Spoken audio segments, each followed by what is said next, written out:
Hi guys, and welcome to another one of my vlogs. I know it's been a while since I did one of these. February was a bit of a hectic month for me. I started a new job, I got the flu, and then after the flu I got cold, and basically I've just been ill for most of February, so it's been a bit of a write-off. But we're here now. Let's talk about women in music. I did a blog post the other month about what I think it means to be a feminist music icon in modern music. And so I thought a good follow-on from that, as a bit of a light-hearted video to do, would be to talk about some of the women that I really admire in the music industry. So today's video is going to be 5 women that I admire in music today. Number 5 is IU. For those of you who haven't seen my previous vlog and don't know who IU is, she's basically a South Korean pop star who became known in her teens for a song called Good Day. That was the big song that sort of put IU on the map because she holds these 3 big sustained high notes in it. And that song sort of became like a test for female singers in Korea. Like, if you can hit the 3 big notes in Good Day, then you're a good singer.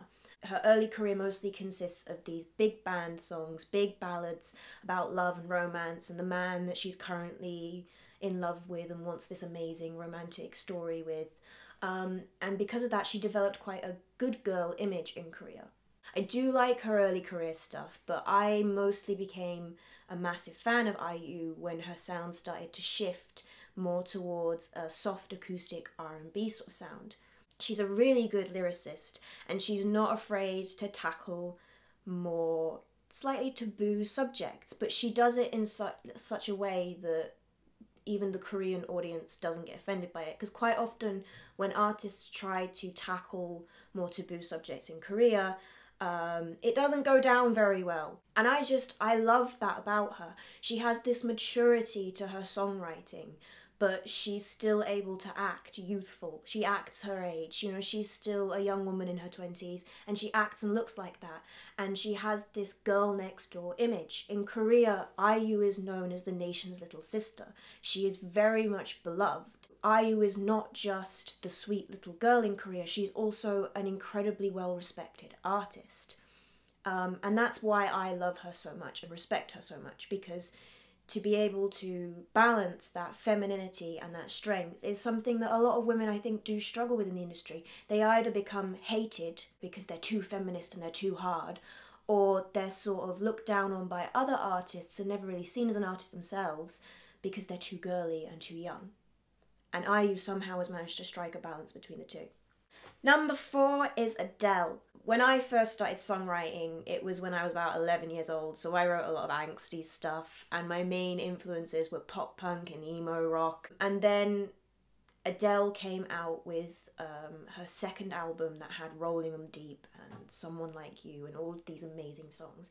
So she had a big influence on my own taste in music and my own songwriting as well. Like, when I listen to songs that I've written since discovering her, you can definitely hear the influence that her albums have had on me. But also, I admire her greatly because when we talk about Adele, people don't talk about her as a female songwriter. They don't talk about how amazing her achievement is as a woman. These things seem to not even enter the discussion, which is quite a big thing, because quite often when we talk about women and their achievements, the fact that they are a woman who has achieved this is always quite important. There's a lot of emphasis put on it. And in some ways it's done, you know, it's done in a good way a lot of the time. It's to try and emphasize women achieving things, women can be great too, and all of that stuff. But arguably, the most feminist thing you can do is to just talk about Adele exactly the same way we do Ed Sheeran, and that's exactly what we do. You know, we do just talk about her as one of the great British songwriters out there at the moment, and the fact that she's a woman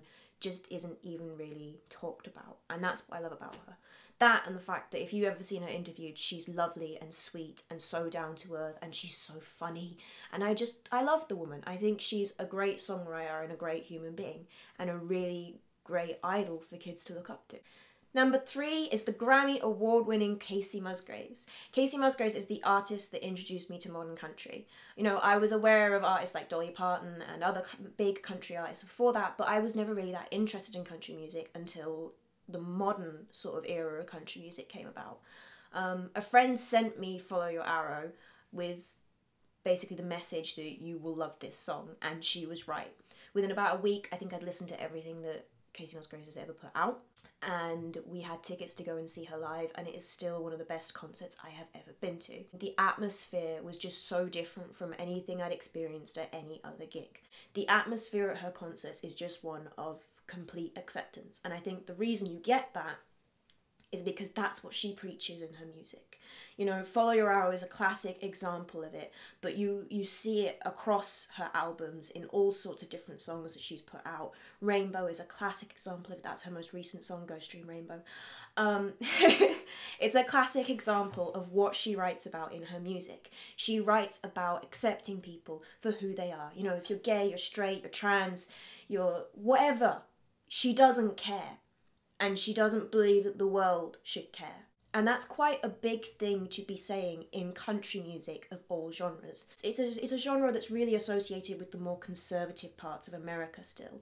You know, that deep south religious sort of ideals that basically say that being gay is wrong and you follow the rules that society puts out, that there is a right way to live your life.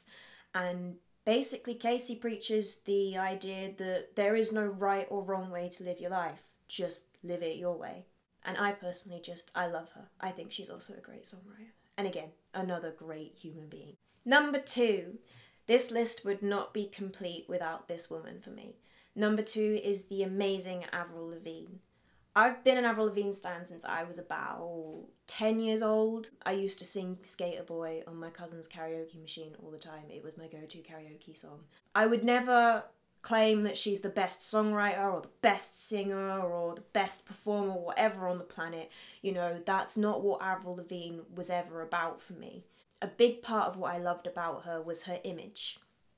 I was a young girl who really quite liked rock music. Thanks to the influence my mum had on me as a kid, I was more into rock than I ever was any other genre, really. And when I was a kid, the biggest rock genre that was sort of around was this pop punk. And pop punk was very much aimed at boys. Big time. Rock as a whole is a genre that hasn't opened up to allowing women in the way other genres have. But for me, Avril Lavigne was a bit of a miracle because she was not only a rare female in the genre, but she was also this quite petite, feminine looking woman, still singing very traditionally feminine songs, you know, about love, about boys, about having a crush, about wanting that perfect romance. But she also was regularly seen in baggy clothes, the sort of stuff that skater boys used to wear. She'd be on the skate park hanging out with all the lads, and she very much had this sort of tomboy aesthetic going on, but without having to be like unattractive tomboy, you know? She was still allowed to be pretty and feminine. And it was a big deal for me because as a kid, like, I still wanted to be the pretty princess sometimes, but, you know, I didn't want to be the princess. I really didn't. But I wanted to still be able to be the pretty princess every now and then. And I feel like that's what Avril was for. That's why her music struck such a chord with me, because I wanted to be the pretty blonde girl, but I also wanted to skate with the boys. I really love her most recent album. She's been away for 6 years because she's been battling Lyme disease, and she's come back with an album that some people have been criticising, but I personally think is one of her best pieces of work. I absolutely love Head Above Water as a song, and oh my god, Dumb Blonde. Dumb Blonde is why I love Avril Lavigne. It just sums up everything I love about her as an artist and why she is my number 2 most admired woman in the music industry. Number 1 is the one and only Pink. Pink has had a career that has spanned 2 decades now. 2 decades, and she still looks that good. Her music has always had strong feminist undertones. If you look at songs like Stupid Girl, for example, Trouble, even Get the Party Started, arguably these were girl power songs before girl power was really that popular. She's also never been afraid to make big political and social statements in her music. If you look at songs like Dear Mr. President and more recently What About Us, she is not afraid to look at what's going on in the world around her and criticise it.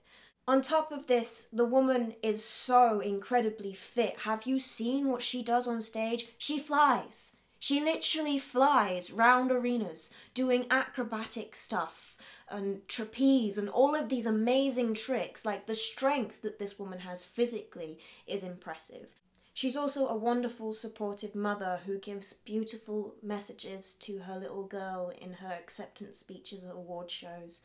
I cannot begin to really describe just how much I admire this woman. Like, if I ever get to have a career in the music industry and I can only work with one person, she's top of the list, easily. Because ever since I was a little girl, Pink gave me an idol to look up to who wasn't the traditional feminine, beautiful woman. I mean, she's beautiful, but she's not that traditional kind of beauty. And she's always been perfectly happy to speak her mind. I just love her. And she's bringing out a new album soon, so there we have it. Those are my 5 women that I admire in the music industry. Feel free to comment your list below, you know, if they're different, or if any of the women I mentioned on this list are women that you also admire and you just want to go on about it in the comments. Feel free to do so. If you have enjoyed this video, then please do give it a thumbs up and please do subscribe. I'm trying to do these vlog things more often. I'm going to try and not leave it over a month before the next one. I've got some ideas for them, so that's in place at least. I also do covers on this channel every Monday, so if you're interested in seeing them, I will leave a link to the most recent one in the description, but please do subscribe to the channel because obviously then you will get notifications when I put those out. I will also leave a link to the blog post that I mentioned about feminist music icons and a link to my most recent blog post because that was actually a review of Avril Lavigne's most recent album. So if you might be interested in that, then you can go and read that. That's all for now, guys. Until next time. Bye bye!